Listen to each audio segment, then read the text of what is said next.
शुंभवी द्यावा पृथ्वी अंति सुमने महिव्रते आप सप्त सुस्त्रवेद विस्ता नो मुंच त्वम हसः। यह श्लोक अथर्ववेद के 7वें अध्याय से लिया गया है। इस श्लोक में बताया है कि जिस प्रकार सूर्य पृथ्वी एक व्यवस्थित क्रम में चलते हैं और हमें प्रकाश और अन्न प्रदान करते हैं और प्रजा का संपादन करते हैं, वैसे ही मनुष्य को चाहिए कि वह इंद्रियों को नियमित करके लोक मंगल कार्यों में लगे और दुष्प्रवृत्तियों से अपने को बचा कर रखे। सारे ब्रह्मांड का संचालन परमपिता परमेश्वर करते हैं। उन्होंने ऐसी व्यवस्था कर रखी है कि सारे ग्रह अपने नियमित गति से चलते रहते हैं। करोड़ों वर्षों से वे अपनी कक्षा में घूम रहे हैं और ब्रह्मांड का संचालन हो रहा है।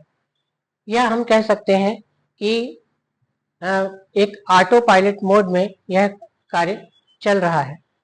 लेकिन हम मनुष्य का जीवन ऐसा ऑटो पायलट मोड पर नहीं चल सकता, इसलिए हमें उसे नियमित और नियंत्रित करने की आवश्यकता होती है।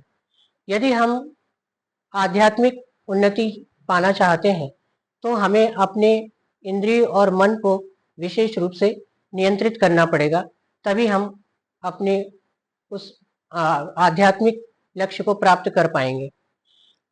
उसके लिए हमें सबसे पहले इंद्रियों को नियंत्रित करने की आवश्यकता होती है।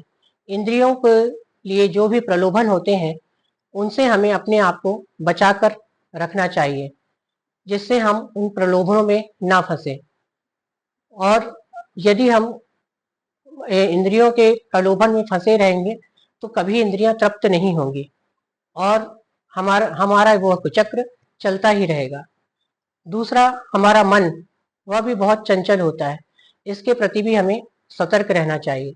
मन में आई छोटी से छोटी बुराई भी कब बड़ा रूप धारण कर लेती है हमें पता नहीं चलता और हम उसके प्रति मोहित होकर उसी में लगे रह जाते हैं और हम अपने आध्यात्मिक उद्देश्य को पूरा नहीं कर पाते हैं। इसलिए मन और इंद्रियां हमारे आध्यात्मिक उद्देश्य के लिए बहुत बड़ी बाधा है। उन्हें हमें हर प्रकार से नियंत्रित करने की आवश्यकता है। मनुष्य का जीवन प्रलोभनों से परिपूर्ण है। अनेक लालसाएं उसे घेरे रहती हैं। मनुष्य लालसाओं को पूरा करने में लगा रहता है।